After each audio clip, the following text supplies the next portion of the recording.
Shalom, bien-aimés de Dieu, je vous salue au nom de Jésus-Christ, notre Seigneur et notre Sauveur. Nous avons la grâce de nous réveiller encore aujourd'hui, mardi 9 décembre 2025.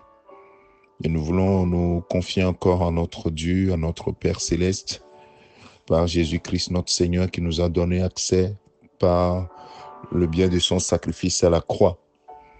Mon frère, ma soeur, ce matin, j'aimerais te fortifier.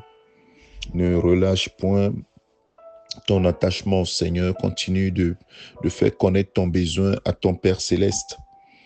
Quel est ton besoin? Souvent, il nous arrive par déception de ne pas continuer à présenter nos besoins à Dieu et nous abandonnons en disant Dieu fait ce qu'il veut.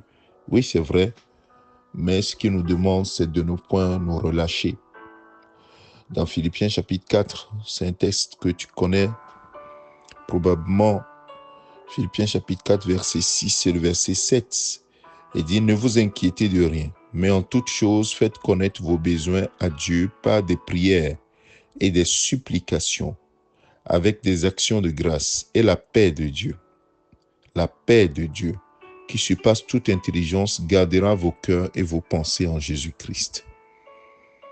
Ce dont tu as besoin aujourd'hui, ce n'est pas en même temps de voir la réalisation de ce que tu es en train de présenter au Seigneur comme besoin, c'est d'avoir la paix de Dieu, de te reposer en lui et que tes yeux soient sur Jésus-Christ. Il n'y a rien qui soit impossible à ton Seigneur. La Bible dit que c'est Dieu qui a créé le ciel et la terre et que tout lui appartient. Par Jésus-Christ, il a tout fait pour Jésus. La Bible dit que tout a été créé par lui et pour lui. L'or et l'argent lui appartiennent. C'est lui qui bénit, c'est lui qui rabaisse, c'est lui qui élève, c'est lui qui rabaisse. Il n'y a rien qui lui soit impossible. Alors ce dont tu as besoin, mon frère, ma soeur, c'est d'avoir la paix de Dieu, de te reposer en lui et de continuer par lui présenter ton besoin avec assurance. Parce que c'est ton Père céleste. Et ton Père, même connaissant ce dont tu as besoin, il te dit, présente-moi ton besoin. Qu'est-ce qu'il cherche à faire? Est-ce que tu sais que c'est moi qui suis le seul pourvoyeur de ta vie? Même si tu travailles, est-ce que tu sais que c'est au travers ma grâce que tu as ce travail et que tu as la force d'aller travailler et d'avoir ce que tu as comme rémunération? Donc en réalité, ce n'est pas ton travail qui est la source de tes revenus, mais c'est Dieu qui est la source de tes revenus au travers de ton travail. Et c'est quand tu considères, tu vois les choses d'un autre point de vue, c'est en ce moment que tu es en train d'exercer ta foi. Mais si tu mets ton espoir, ton espérance sur ton travail, là, c'est une chose mauvaise. Parce que ton espérance doit être en Dieu qui pourvoit tes besoins au travers du travail, au travers des idées qu'il te donne pour faire une entreprise, pour exercer un métier, ainsi de suite. Donc, tu as besoin de la paix. Parce que justement, c'est le manque de paix qui fait que nous sommes découragés, parce que nous sommes fatigués d'y réfléchir. Nous sommes épuisés par le fait d'y réfléchir, de pleurer, d'être dans la joie. Je dis, oh, Dieu va le faire demain. Il ne le fait pas. Il va faire après-demain. Parce que tu n'as pas trouvé ta paix en lui. Mon frère, ma soeur, trouve ta paix en lui. Trouve ta paix en lui. Lui, il est capable. Si ce n'était pas important pour le Seigneur que tu continues de présenter ton besoin, il n'allait pas donner une parabole pour montrer qu'il fait toujours prier et ne point se relâcher. Dans Luc chapitre 18, la Bible dit, verset 1, Jésus leur adressa une parabole pour montrer qu'il faut toujours prier et ne point se relâcher. Il ne faut pas que tu te relâches, mon frère, ma soeur. Et cette parabole parle d'un juge inique et d'une veuve qui allait plaider sa cause constamment jusqu'à ce que le juge, qui ne voulait rien entendre, à la fin, il était fatigué, il dit, bon, je vais lui donner ce dont elle a besoin. Mais Dieu n'est pas un juge inique. Dieu est ton Père céleste. Et le Seigneur dit, mais entendez ce que dit le juge inique. Il dit, parce que cette femme m'importune, je vais lui répondre à son besoin. Et Jésus va dire, dans le verset 7, verset 8, et Dieu ne fera-t-il pas justice? Justice, justice, mon frère, ma soeur, justice, justice à ces élus qui crient à lui jour et nuit, et tardera-t-il à leur égard? Si tu as l'impression qu'il tarde, il ne tarde pas. Il attend son heure. Il ne tarde pas, il ne peut pas tarder, il attend son heure. Jésus n'est jamais en retard. Jamais en retard. Même dans l'histoire de Lazare, qui est mort depuis 4 jours, Jésus n'était pas en retard.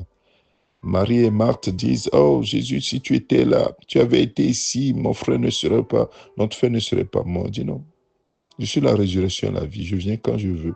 Et quand je viens, je change l'histoire, je change la situation. Quelle que soit la pourriture de la situation, je la change.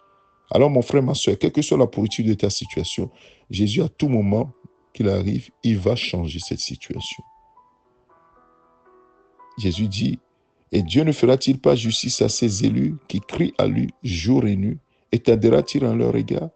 Je vous l'ai dit, il leur fera promptement justice. Mais quand le Fils de l'homme viendra, trouvera-t-il la foi sur la terre? Il leur fera promptement justice. Il te fera promptement justice, mon frère, ma soeur. Promptement justice. Alors, continue de faire connaître ton besoin. Ne relâche point. Ne relâche point. Ne relâche point. Nous allons prier. Père, merci à toi pour cette parole qui fortifie quelqu'un ce matin, qui relève quelqu'un, qui renforce les genoux de quelqu'un, ses genoux affaiblis. Seigneur, merci à toi de ce que tu connais nos besoins parfaitement. Mais tu nous demandes de nous approcher de toi comme seul pourvoyeur, comme seule source de notre bénédiction. Parce que c'est toi qui pourvois nos besoins selon ta richesse et avec gloire en Jésus-Christ. Et tu as promis, tu as même déclaré, c'est une vérité fondamentale, que nous sommes bénis de toutes sortes de bénédictions spirituelles en Jésus-Christ.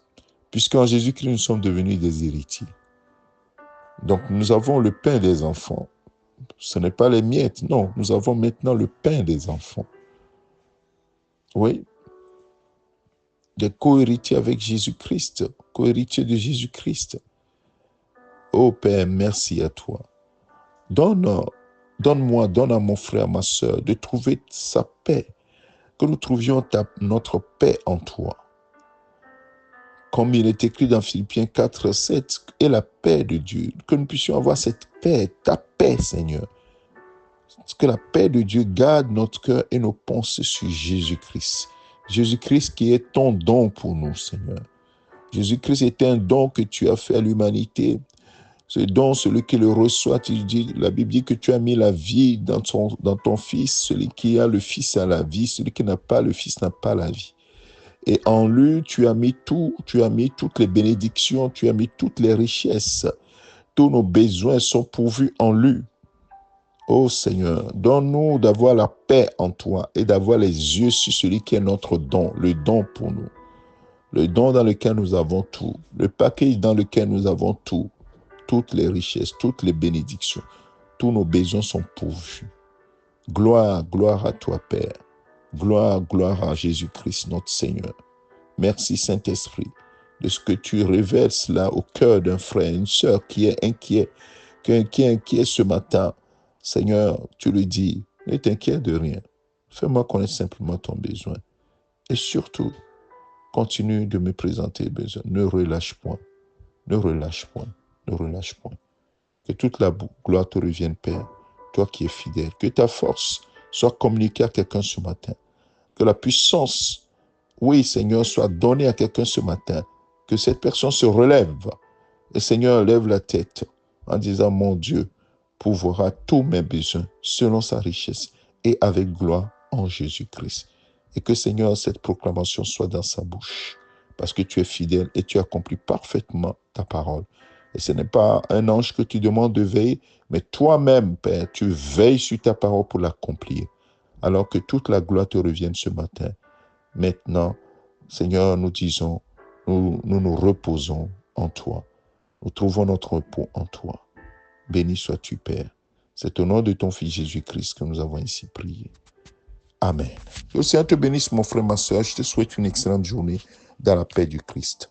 C'est ton serviteur, le pasteur Alexandre.